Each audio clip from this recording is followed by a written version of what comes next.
and welcome to this, the first of Capri's forums for this year. On this particular occasion, the Caribbean Policy Research Institute is pleased to announce the appointment of Senator Christopher Tufton as an Executive Director of Capri.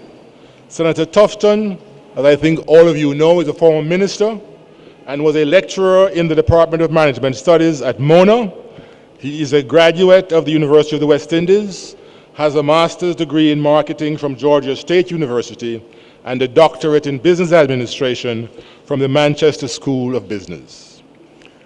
He, Dr. Tufton, along with Capri's other executive director, Dr. Damian King, head of the Department of Economics, University of the West Indies, will be responsible for the development and implementation of Capri's program of work. Capri, as I think all of you know, is an independent policy research institute governed by a board selected by its principal members, who are the University of the West Indies and the Jamaica National Building Society. Its current board, and since I'm here I throw in these lines for Oliver's benefit, its current board, though very active, is unpaid. And its members are Mr. Earl Jarrett, Mr. Oliver Clark, Professor Alvin Wint, Elsa Lee O'Reilly, Gordon Shirley, and I am the chairman.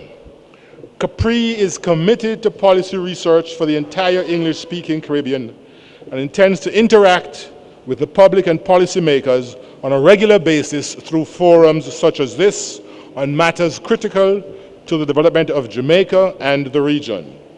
As always, Capri's presentations are informed by serious research and analysis which will be made available to the public through print and online presentations. Capri's current work program includes funded projects in renewable energy, the pervasiveness of high government debt in the Caribbean, an education scorecard, and projects from our own general funds such as the one today, the scrap metal industry, solvency laws and capital utilization, remittances, and their impact on development, etc. Capri, rather, is wholly dependent on grants for its survival, and so welcomes both your contribution and suggestions as to how best we can serve Jamaica and the region. It therefore gives me great pleasure to A, welcome you, B, welcome Chris, C, tell you that this is our first forum, one of many, and I will now ask Chris to say a few introductions to the topic. Thank you very much, Dr. Marshall Hall, Chairman of the Board of Directors of Capri, the Caribbean Policy Research Institute. Let me firstly use the opportunity to thank Dr. Hall and the other board members and my colleague, Damian King and Ms. Laura Levy, for supporting me in this particular position that I've just taken on, and I certainly look forward to playing my part in advancing Capri's objective.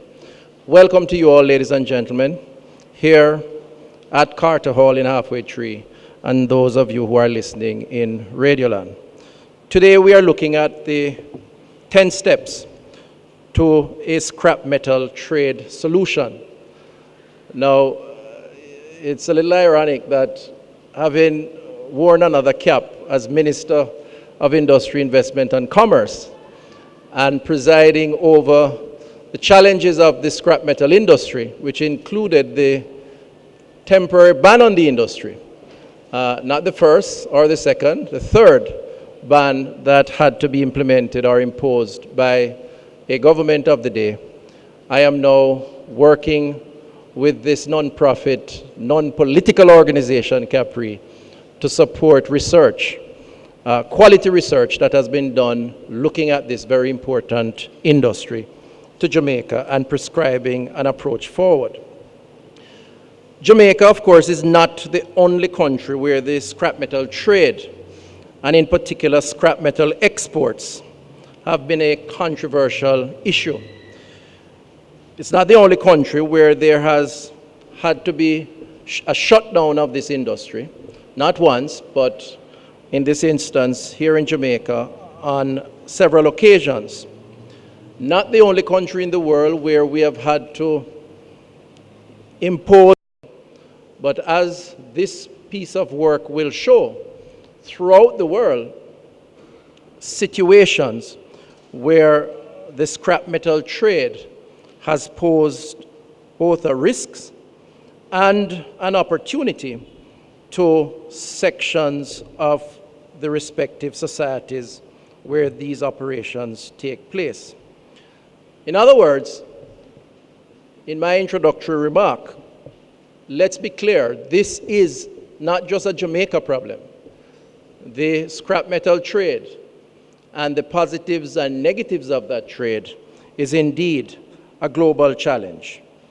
It is therefore appropriate that as a regional organization, this Caribbean Policy Research Institute, based here in Jamaica, should examine this particular issue, examine the best practices throughout the world, look at the negatives and the positives of the industry, and use that data to determine what could be a best approach based on that data towards supporting the reestablishment and the operation of a scrap metal trade. Within the Jamaican context, as said earlier, this trade has had several starts and stops. Up to 2003, as you will see in the study, there was really not a big issue related to the scrap metal trade. The trade was primarily characterized by small operations of the use of aluminum smelters to convert metal into pots and pans, to use a Jamaican parochial phrase, the popular Dutch pot, which we all use to prepare certain meals, which gives an additional taste from the flavor of the wood fire, is perhaps the best known example of a product that is converted using, in this instance, aluminum scrap. But that industry in Jamaica has evolved over time, moving in 2005 from about $13.3 million of exports to, in 2006, a peak of $99.6 million of exports. Within that time and since that time, we have seen challenges. We have seen shutdowns. We have seen legislation. We have seen amendments to that piece of legislation. And today, effective June 2011, the scrap metal trade is non-existent due to a final suspension that was ordered by the then Minister of Industry, Investment and Commerce, yours truly.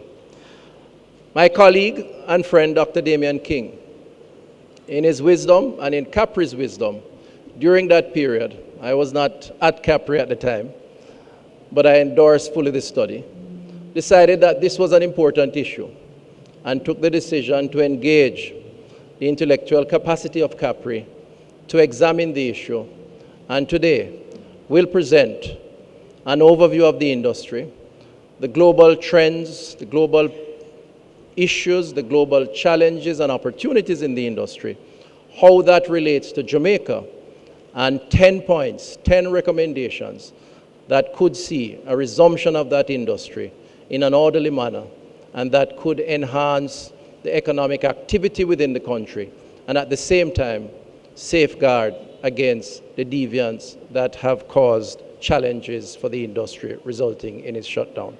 I take this opportunity, ladies and gentlemen, to therefore welcome Dr. Damian King to present the findings of this study. Thank you very much.